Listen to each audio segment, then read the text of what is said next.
Hello what's up ឥឡូវនេះកំពុងតែនៅមាត់សមុទ្រនៅដាណាំងនៃប្រទេសវៀតណាមឃើញថាសមុទ្រនៅទីនេះស្រស់ស្អាតមែនទែនហើយសម្បូរជនជាតិម៉ាឡេដូចជាជនជាតិដូចជាកូរ៉េមានចិនមាន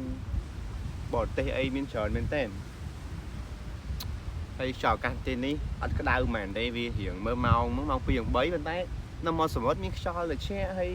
ធម្មតាអត់ក្តៅអត់សូវក្តៅមែនទេនៅថៃអីមែនទែន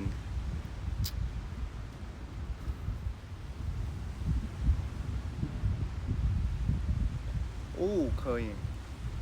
គេនេះជួលអាកង់3ជិះនោះសំណងមែនទែនទៅដល់ជួលជិះមួយដែរជិះស្រួលជិះតាមស្នេហ៍អីចឹងហើយសមុទ្រនៅទីនេះវាគួរសមដែរឆ្នេរអីគេស្អាតបាតគួរសមដែរអញ្ចឹង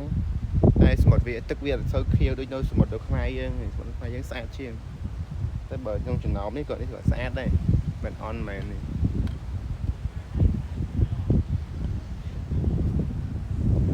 អើយជីវិតអារម្មណ៍អត់អមបែបហ្នឹងណាវាមានម្ដងទៀតជីវិតយើង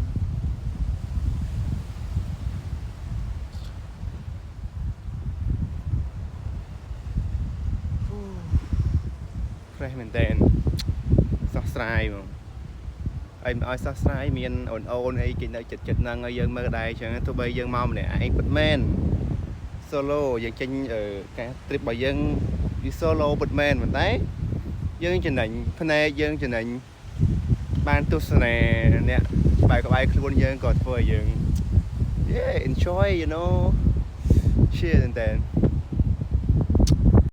มือตีสมุทรឆ្ងាយផុនជើងមានឆ្ងាយពេកមិនអាចស្រែងសួរឲ្យស្ដីរលកក្បត់ច្រាំងនាំចិត្តឲ្យរឹកអាឡ័យអាសូរស្រណោះសំដីនឹកថ្ងៃធ្លាប់ធ្នមបែងដូររៀបចំជីវិតរួមចិត្តស្ម័គ្រស្មងមើលផ្ទៃសមុទ្រឆ្ងាយផុនជើងមានឆ្ងាយពេកមិនអាចស្រែងសួរឲ្យស្ដីរលកក្បត់ច្រាំងនាំចិត្តឲ្យរឹកអាឡ័យអាសូរស្រណោះសំដី